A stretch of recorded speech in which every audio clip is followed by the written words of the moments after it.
Good morning, guys. So today is surgery day. I'm actually having surgery for my endometriosis and my ovarian cyst that I have on my right side. I have two cysts on my ovaries.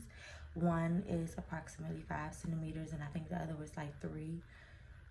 Almost total for both of them is about 8 centimeters, which is equivalent to like a size of a peach. So I'm actually going to have that removed today, and I think I'm at stage 3 or stage 4 endometriosis. I really won't know until they tell me. Once they actually go in, I'll have more information on it because normally when you like in order for them to actually uh tell you like what it is you really have, they have to go in, which is it's called a laparoscopic surgery. So that's the process. So I'll be able to discuss more with you all about it. Later on, I could talk about my process. Talk about the process, how everything went, how I knew I had endometriosis, and other little things that, got me to making this decision. But yesterday, I'll be having surgery, and I'm a little nervous, but not really. But at the end of the day, I'm prayed about it, and I'm more so on a positive of thinking positive, on more so on the side of just being positive. I try to think positive with everything I do. So I'll talk to you all soon. Hey guys, so I'm here about to get the surgery done. My scheduled time is 7:30. I believe it's like 7:05 or something like that. So I'm just waiting to head back. I had to take out like my belly ring. They told me to take out my rings. Not the rings. I didn't take off my necklace. I'm not going to. And I didn't take off my tongue ring. I'm not going to. So they're gonna have to figure that out. But I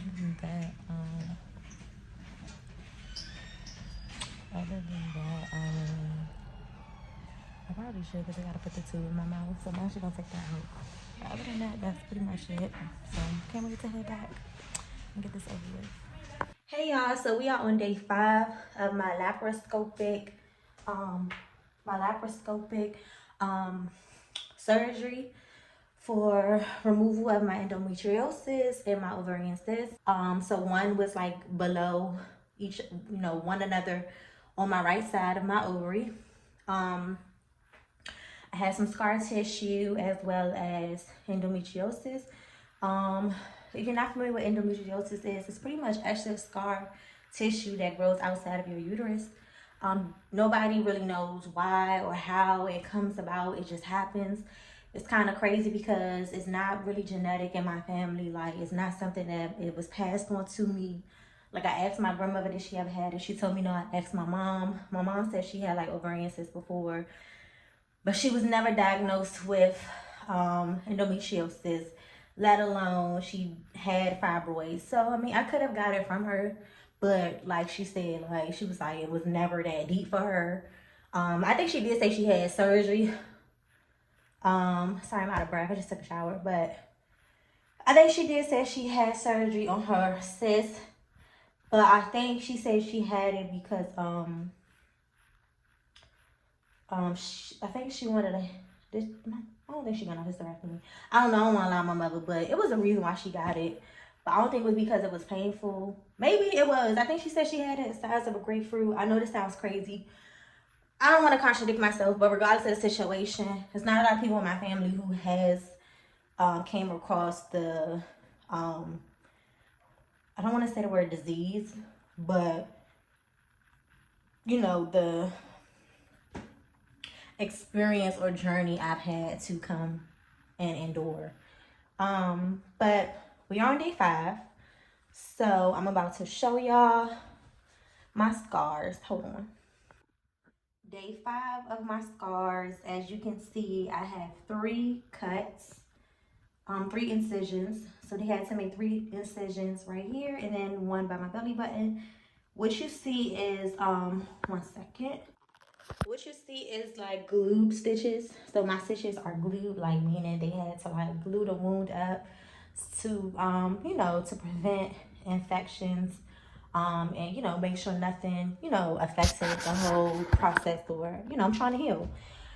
But I will say the first couple of days, that's why it took me so long to make my video, because one, I was contemplating on talking about something that's so like personal to me, that I felt was personal, and two, I was just out of it. I've been on pain meds and stuff. Like, I haven't been wanting to record or nothing. I just kind of like been wanting to stay to myself and just lay down, because I was having a hard time getting around. This is literally the first day I'm actually like doing a lot of walking. Like, I went out to eat today to grab something to eat, but prior to that I was not moving around. I kind of like was just praying. I definitely, I guess, had some type of depression during this time. I don't know if it was because of my procedure or other things that are going on in my life, but regardless of it, being down, you know, it takes a toll on your mind mentally, physically, and then your body physically and emotionally. But the first day I wasn't really in pain. It was like the second and third day where I really felt like, okay, it's finally kicking in. I tried to eat like a regular meal, but my body would not allow me to. I was eating like portions of food. Literally, I was craving for just fruit and water and juice. Fruit, water, juice, fruit, water, juice. I would say with this procedure, you know, I made it, like, I enforced to my doctor, like, you know, I want to have kids. Please, you know, make sure y'all don't, you know, allow me to not have kids. The reason why I ended up getting this surgery is because every month for like the last couple of months, I kept having a cyst rupture. So all my cysts were partially rupture, meaning that I'm guessing my cysts were a lot bigger. And then when my period would come, it would rupture, but it wouldn't fully rupture. So with the cyst, it's like, it's called a chocolate cyst, where you have old menstrual blood that builds up and builds up over time, but the blood is like so old, so it's like really like looks like chocolate. So imagine having two of those cysts that are as big as a peach. That's what I had. So every month I was actually having to be rushed to the ER because like the pain, I can't really describe it. It's like going like this with a knife steadily in that one area. And after a while, I just like, nah, something is wrong. And I had to keep, like, I was reinforcing and letting my doctor know, like, something is wrong. Y'all really need to look into this. Something is wrong.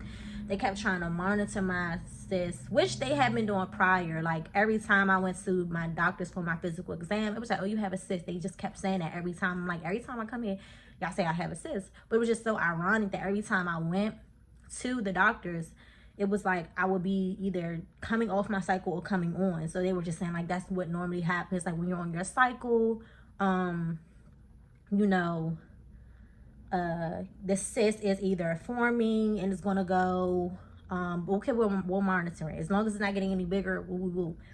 So I guess my cyst never got as big because, like I said, eventually it just kept rupturing. And I think it was just rupturing at the time where it felt like most comfortable to not fully rupture. I don't know. It's weird. But I told my doctor, like, listen, I have a track record of coming in here around my menstrual every month, going to the hospital. These hospital bills is not only my concern. The hospital, like, the visit to the hospital is not my only concern, but the bills is piling up. And I was like, there has to be something that y'all can do. So I started just doing my own research because they won't tell you. The things that they'll tell you is like, maybe you need more foreplay, or we can put you on birth control. And I'm like telling my doctor, like, why would you put me on birth control if I'm telling you that I want to have, you know, kids, I want to conceive? Oh, well, you know, you just have to monitor it. Or, you know, just take some Tylenol. I would like dumb shit that I really was not trying to hear. So got to a point I started doing my own research, and I came across the laparoscopic, I hope I'm saying this right, but laparoscopic. I know every time I get on here, I don't really know how to say the words, but bear with me. At the end of the day, it is what it is. It's tomatoes, potato. It is what it is. But I researched it. So then I started going to my doctors like, okay, I'm going to diagnose myself. Y'all tell me if I'm crazy. So I was letting my doctor know, I feel like I have endometriosis. I feel like I have ovarian cyst. These are the symptoms that I've been having over the course of the years/months. Y'all need to look into this. I was saying a myomectomy. That's what it was when I was looking into it. I want a myomectomy. Then it became, okay, well, this is what the process is, or this is what the name is, it whatever, you know, what you're trying to do, this is the name for it. Okay, I don't care, just get me scheduled. I was supposed to get this surgery done for like a year and a half, and I just kept pushing it off because more so I was just scared. You know, I was really scared. I didn't know the outcome of how things would be. The doctor at the time that I was going to, I was living back at home in Maryland. The doctors that you know, that was supposed to do my surgery, me and him actually got to it. He told me I couldn't come back to his practice. That's a story for another day. But I didn't trust him anyway. The reviews that he had was like really, really bad. So I was skeptical. I kept postponing it because I'm like, man, he has like a lot of really bad reviews. Why would I want this man to work on, you know, work on me, especially in a place like that? So I moved to Houston. I remember when I first came down here, I drove 20 hours and I came on my cycle. And it was just like the worst pain because it was like I'm driving here 20 hours, taking like ibuprofens back to back, making sure I'm not going through tampons. I mean, I never got a place to stay, so, you know, I had to drive here. Until I got here, I finally had to take a shower, which was like a relief. So it was just kind of like just annoying me. And I think like I didn't even wait to move. Like I just got here March 3rd. March 2nd I got here. It is April. What is today? What is today? April 11th, I want to say. Yeah, April 11th. So I didn't take no time. I mean, they got me in, scheduled me for my appointment. I had to wait 2 weeks to have my pre-op. And then I had to have the surgery the following week, like after. So I didn't really take no time. You know, I didn't play no games. I love the doctor. The doctor I went to, he's amazing. I don't mind dropping the information about the doctor and whatnot.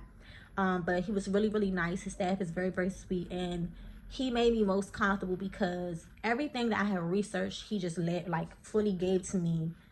Like, talk to me about, okay, this is what's going on with you.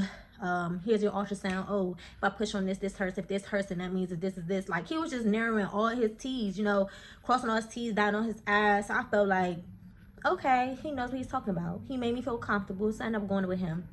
Not even that, after the surgery, they called me every day. I actually spoke to my doctor today because I've been having menstrual bleeding. Mind you, when I first, when my surgery first happened or whatever, I wasn't really spotting. I was like spotting, but it was like so small to the point I'm like, okay, this is just a little discharge. But I think as I started getting more active, like walking, started bleeding a little bit more. And I was just like, okay, you know, I'm gonna have to call my doctor. So I called them. They told me it was normal. You know, you be on like all these medications. You're literally like, depending on what your doctor want to give you. I had tramadol, I had levofloxacin, whatever the word is. I had ibuprofen, 800 milligrams. They gave me like some little, it's not birth control pills, but some pills to kind of like help with my hormone levels. I'm on 2 sets of those. I had to take 1 in the morning every day and then 2 before bedtime. And then they gave me like Tylenol 3. It's just a lot of medication that you really got to take up with, and a lot of that stuff kept me sleepy. You know, you kind of already exhausted. You're bloated for the first couple of days. You know, you have a lot of gas in you. You can barely like walk, like I said, like, because it literally feels like you did like 120 freaking crunches. So you're not like able to just walk and do, no. It's like, sit your ass down and chill. So, you know, I had to call my doctor, make sure I was okay. So everything was perfectly normal. Told me just stop taking one medication until they see my next visit, which is in 2 weeks. So, you know, this is my story. I know I talk pretty fast, so I will work on, you know, slowing down, but I get excited when I'm talking about something. That's just naturally how I am and who I am and how I do things. But for the most part, you know, it's definitely been like a journey for me, especially because it was like I had been trying to get pregnant prior, and I would think it was my partner, but realistically it was me. You know, and I would be so sad because it would be like times I thought I was pregnant, but I'm not, because the symptoms that I started having, like after a while, every month, it felt like I was always pregnant around the time my period would come. So here I am getting excited. Like, I'm talking, my boobs are like out here, like just crazy symptoms. I'm throwing up, vomiting, like I'm literally nauseous, like literally going through all those symptoms, and I'm finding out, damn, you're not even pregnant. So that was another reason why I was like concerned about, like, you know, the issue, because I was kind of feeling like, why you not getting pregnant? Like, what's going on? But I'm so glad I never got pregnant. Like, thankfully, luckily, like, I'm not in anything serious with anybody. So I believe that God really just allows for things to, you know, work work the best way when it's his way. So, you know, I'm excited that, you know, unfortunately that, you know, I didn't get pregnant, because I probably would be, you know, in my feelings or just whatever the case may be. Like, God, you know, his way is the best way. So that was another reason why, like, I was like, you know, it's time to go to the doctor. Then, like, sex was painful for me. When I would have sex and stuff, I would have to let my partner know, like, okay, this hurts. And, you know, you have some people, no, not trying to get so deep into it, but, like, you know, you can have a partner who may be like,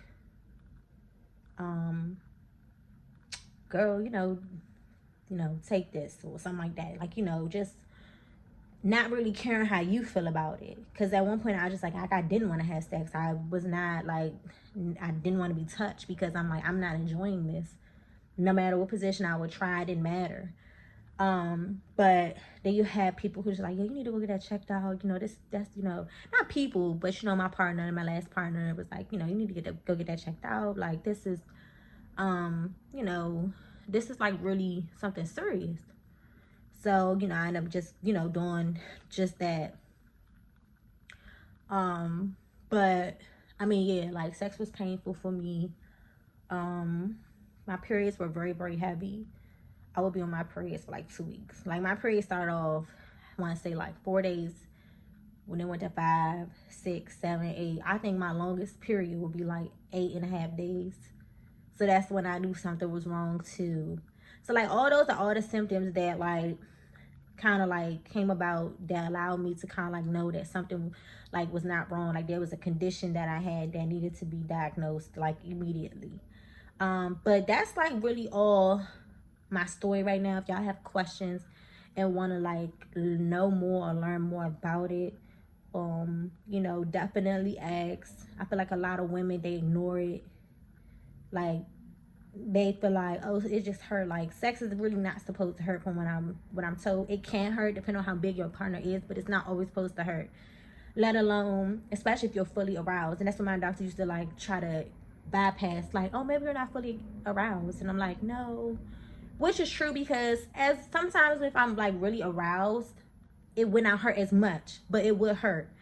But, you know, they'll tell you stuff like that. Like, maybe you're not fully aroused. So, like, you know, if you know that sex is hurting you really, really bad, you need to go to the doctors. If you know that your periods are really, really heavy, and sometimes they have you trying to grab your floor, I mean, got you balled up in the floor, you need to go to the doctors. You need to get it checked out. You know, those symptoms that you just have, like, if it comes around and those period symptoms just seem to be too much. If you're going through pads, I actually had to wear ultra tampons. I couldn't do no super plus. I started off with super, worked my way up to super plus. Then I surpassed that and was at ultra. And even then, it got to a point where ultra wasn't cutting for me. So if you're knowing that you're going through pads every 2 to 3 hours, I mean, just losing a lot of blood, feeling weak, lots of fatigue, like, you know, you need to go to the doctors. Like, seriously, that's your body talking to you, and that's you ignoring your body if you're not going to the doctor to figure out what's going on. But like I said, if you all have any questions, like I said before, you know, be sure to like, comment, and subscribe, you know, because your girl definitely always trying to make that content for y'all. I'm always giving y'all some content, whether, you know, it's cosmetic surgery, like anything. Like, I'm okay with being who I am and opening up and talking about my story. So I guess it's toodles for now.